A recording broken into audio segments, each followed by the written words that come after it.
Hoş,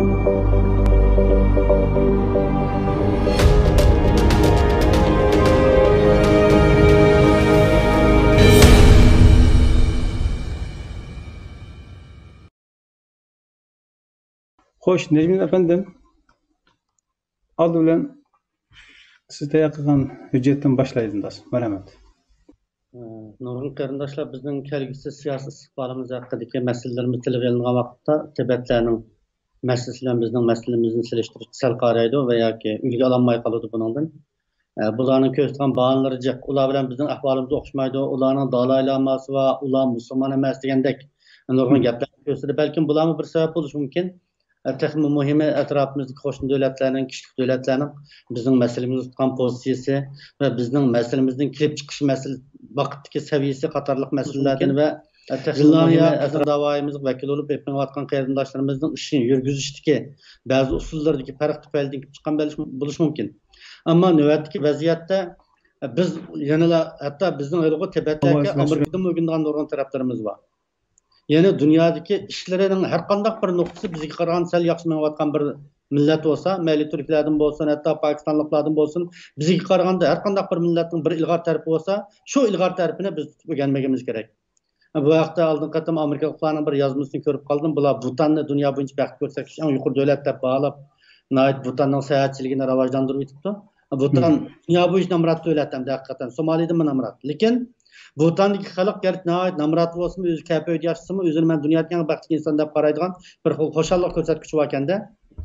Demak, Amerikaliklar Butanliklarning taq mustaqil davlatim yo'q bir odamlarning turmushiga havas qilib, shularning qandoqligi psixik jihatda bundaq bir bayashatlik tuyg'usini yetilganligiga qiziqayotgan va shuni o'rganayotgan ekan, biz ham atrofimizga barliq millatlarning bizdan yaxshi ketayotgan taraflarini kuzatishimiz kerak, o'rganishimiz kerak. Bu hargiz boshqa millat bizdan ustun turadi va yoki biz chuqur bulardek bulanmaymiz, ulardan tüventirimiz deganlik emas.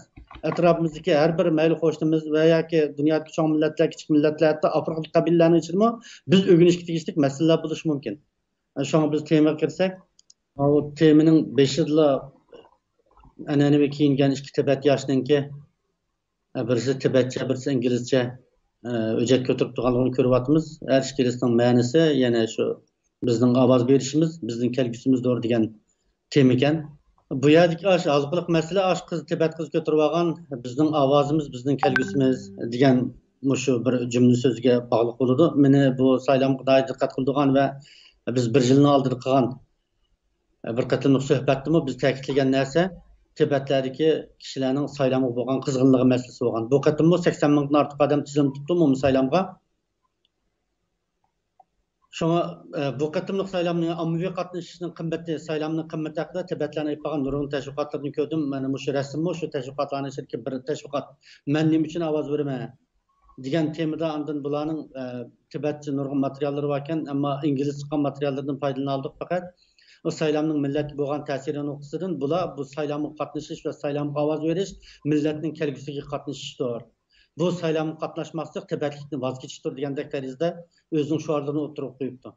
Ham shaxs va oila nuqtasidan yana bular bu qatimliq saylamga ovoz qo'shish amaliyotda Tibetning siyosiy kelgusiga ta'sir ko'rsatish bilan birga har bir Tibetning o'zining iqtisodiy masalasiga, dunyodagi siyosiy o'rniga, avlodlarning o'sib ketilishiga va kelgusidagi ma'rif muhiti, iqtisodiy muhiti qatorliq masalalarga hatto bolalarning kelgusidagi vatan bilan bo'lgan bir bog'lanishlik munosabati va Tibet jamiyati bilan bo'lgan bog'lanishligiga bevosita ta'sir ko'rsatgan bir nuqta deb tushuntiribdi. Yani bu tarafdan bularning siyosiy qatnashishning shaxsiy ta'siri degan nuqtada har bir shaxs bu qatimliq siyosiy qatnashish orqali endi bu yerda bularni keltirgan bir misoli bor ekan, bir tarafda 100 tal qo'taz bor, bir tarafda 50 tal qo'taz bor deydi-da. Biz 100 tal qo'tazni olmoqchi, ammo bizga tanlash fursati berilgan faqat 1 tal qo'taz bilan 2 tal qo'taz. Biz davomli boshqalarga 50 qo'taz va 100 qo'tazni olatdim, bu 1-2 tal qo'tazni olmayman deb hech qaysi tarafga ovoz bermaydigan ahvollarni ko'ramiz. Amaliyotda o'tirib qo'ygan nomzodlarning hammasi biz rozi bo'lgan nomzodlar bo'lishini atayin. Ammo bu bizning nomzodlarimizning ichidagi mushishga jur'at qilib o'tirib chiqqan nomzodlarning eng yaxshisi.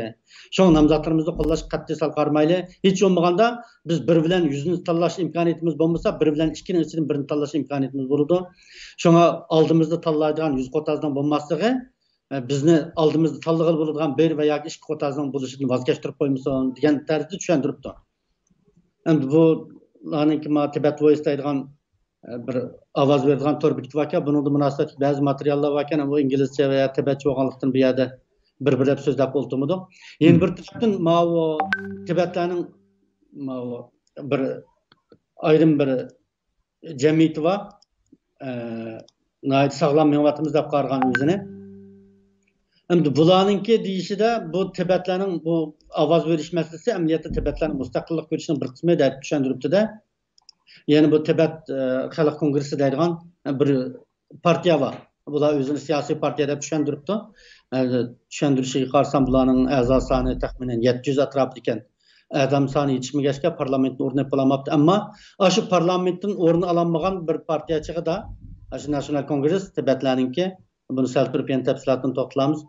Bular chig'ida kishilarni ovoz berishga rag'batlantiryapti-da. Bugungi Tibetlarning bu saylan masalasi dal bizning mustaqillik kurashimizning bir qismi. Bugungi dunyodagi mustaqillik kurashlari eng avval bizning saylan maydonidagi siyosiy maydonimiz orqali ifodalandi deb. Şoňa men buningdan Tibetlarning bu o'zining saylanma qatnashish masalasini mustaqillik ko'rish bilan barobar ko'rganligini his qilib yetdim. Shuning bilan buni biz xalqimiz bilan bir o'rtoqlashish kerak ekan. Bu saylan masalasini va yoki Uyg'urlarningki har qaysi tashkilotlarning saylanma o'tkazadigan masalasiga bo'lgan aktivligimizni yana bir balliq yuqori ko'tarishni ta'kidlash zarur ekan deb qarab bu programmada alohida ta'kidlab qo'ygim keldi.